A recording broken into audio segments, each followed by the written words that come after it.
Good morning, wrestling fans. My name is Jerome. It is 7:45 a.m., and I'm here to talk to you about some wrestling. Did you know we can get to you in just 7 minutes? 7 minutes. Smackdown was in Calgary, and the first person they show on the screen is Charlotte Flair.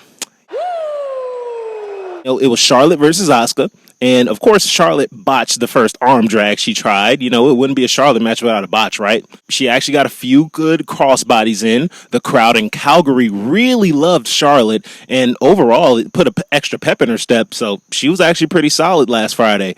But the match never got to be finished because Damage Control came through and beat up both Asuka and Charlotte to disrupt the match and show their dominance over the women's division. This is probably the best they've looked since Clash at the Castle last year. Io Sky got to show off her belt to everyone. She tried to dap up Bayley, but Bayley kind of left her hanging when she left the ring.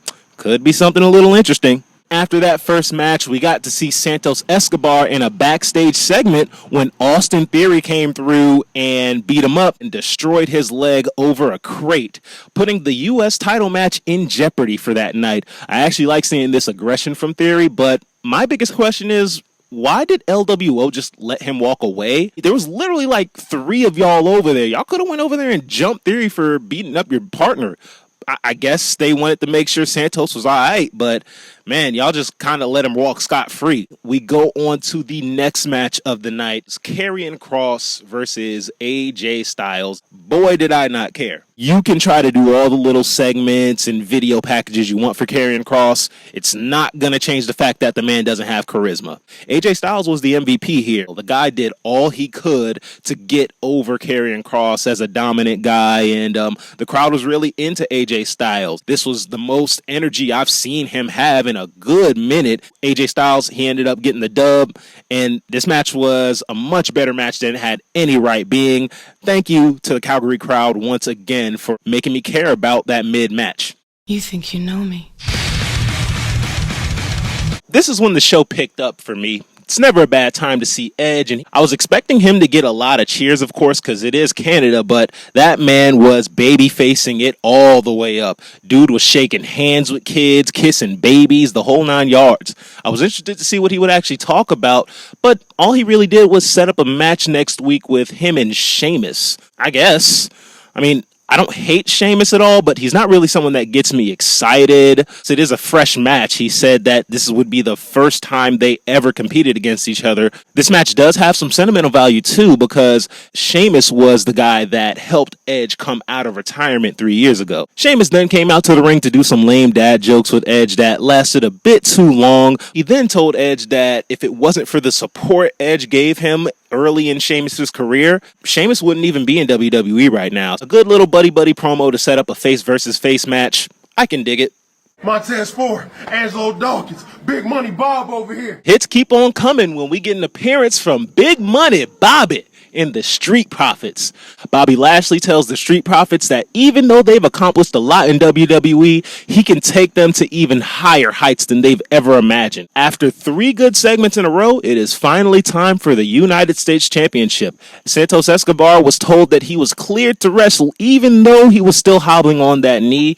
But right before the match started, Austin Theory came through and injured his knee once again. He got into the ring and started gloating to the crowd about how he would like to compete, but unfortunately his challenger is not fit to compete, so he's going home. But Adam Pearce wouldn't let Theory go off that easily, and he declared that Rey Mysterio would take Escobar's place in the match.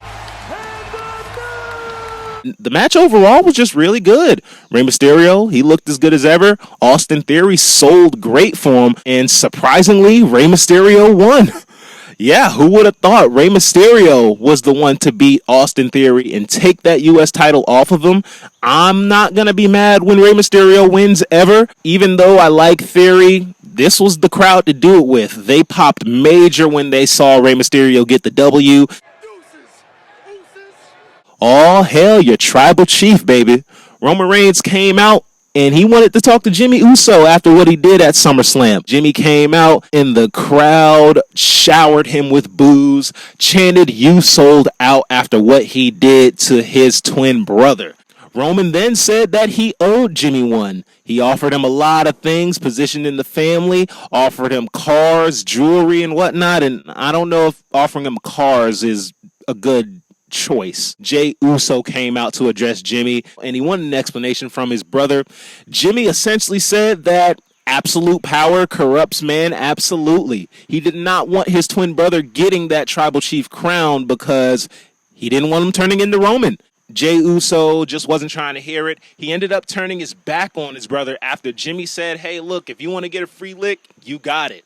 But Jimmy then went outside of the ring, and when Roman told Jey to acknowledge him, he acknowledged him with a super kick. Jey Uso ended up beating both Solo Sikoa and Roman Reigns. I mean, you want to talk about God mode? That's what they got Jey Uso on right now. After he took care of Solo and Roman, he left the ring and told Jimmy to come on over. And Jimmy ran down the ramp, arms spread wide, and then Jey Uso super kicked him. Then Jey, instead of holding up one finger, held up two fingers. He said he's out of the bloodline, he's out of the Usos, and he's out of the WWE. Went into the crowd, chucked the deuces up, and he left the arena. You can say what you want about this bloodline storyline, but they sure do know how to keep you on your toes. I have no clue where this is about to go, and I like that. That was Smackdown. Did you know I had a podcast?